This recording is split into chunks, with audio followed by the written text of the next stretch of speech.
We know now that one, KERN Spencer, the man who famously cried in Parliament back in the day over the Cuban light bulb scandal, has basically come out to say some things. KERN Spencer says, I know,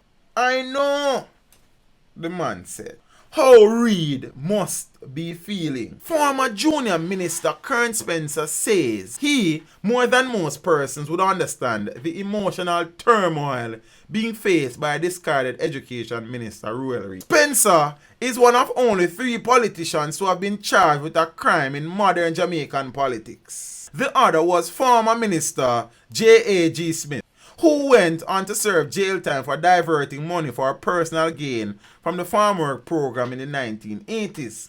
Since then, despite numerous cases forwarded by the Contractor General to the Office of the Director of Public Prosecutions for charges to be laid against various Jamaican politicians for corruption, none has been successfully prosecuted.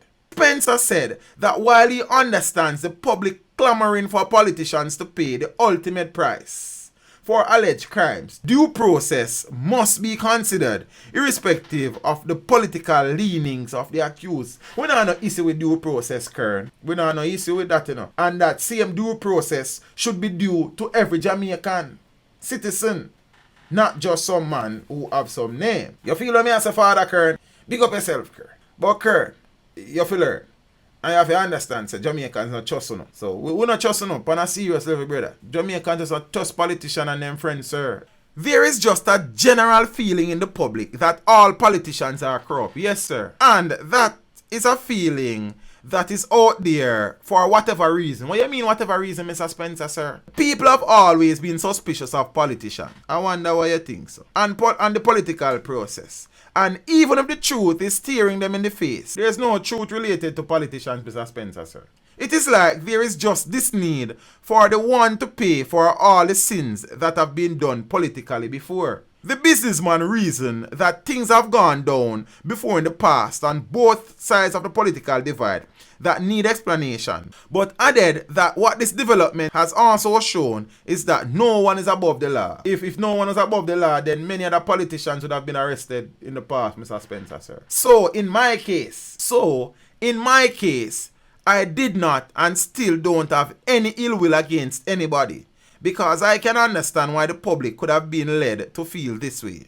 But I personally felt that I was being crucified for all the wrongs allegedly done by politicians before me, said Spencer. So is this Mr. Spencer's way of saying him never did do nothing wrong? A man said he felt like he was being crucified for the sins of every politician before him.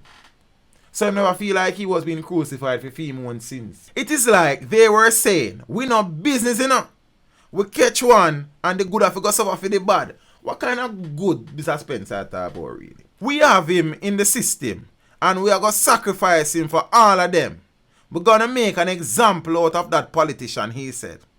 In 2008, Spencer, who was a junior energy minister and former member of parliament for East St. Elizabeth, found himself at the center of what became known as the Cuban light bulb scandal, in which he was charged with fraud alongside businessman Rodney Chin and Colleen White. The charges were for alleged irregularities under the program to distribute 4 million free Cuban light bulbs. The program for issue free bulbs and peeps. Let me shed some light on the bulb then. The program where Mr. Spencer said he was crucified for every other politician's sin. The program to issue free bulbs, the free project.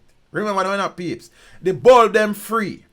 And to distribute all of the bulbs them amounted to 270 million Jamaican dollars. Sir Spencer, calm down, sir. We not forget how the thing did go. 6 years later, in March of 2014, he was freed. Spencer said that Ruel is the only one who knows the real state of his thoughts on this issue of guilt or innocence, but offered that even so, it is a nerve-wracking experience he wishes on no one. Based on what I went through, I think I have an understanding of what he would be going through mentally. I know how he must be feeling, but at the same time, if he believes he is innocent, then he has nothing to worry about. Yeah, if $270 million no amount to no conviction, they don't have $56 million for amount to conviction. If he's innocent and he has his documentary evidence, he will have his day in court and he will have nothing to worry about because a reputation that is damaged can be fixed. The hardest thing for build is a reputation, and when it damage it mash up. You can take a broken egg and put it back together and it remain as it was before. I don't think so. The former MP said that even though he felt hurt about the things that were swirling about in the public, he knew that that was not who he was. May have 270 million reasons not to believe that, but never mind. That was not the KERN Spencer that my family and friends know and love. So I was anxious to prove through evidence my innocence, he said. Likewise for Mr. Reid, I think he would be devastated to see things come to this.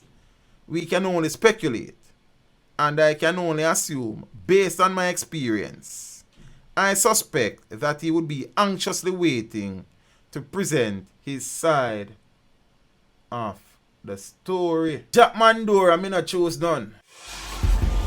Teach them! Hey, yo, hello! Send the message and make it reach them. It's teach them. Right here, Warlord representing. Thank you for watching. Please leave a comment below. Remember to like and share the video. Don't forget to subscribe for more awesome content. Follow me on social media and check out the suggested videos on screen. This is Teach saying, until next time, walk good, my friends.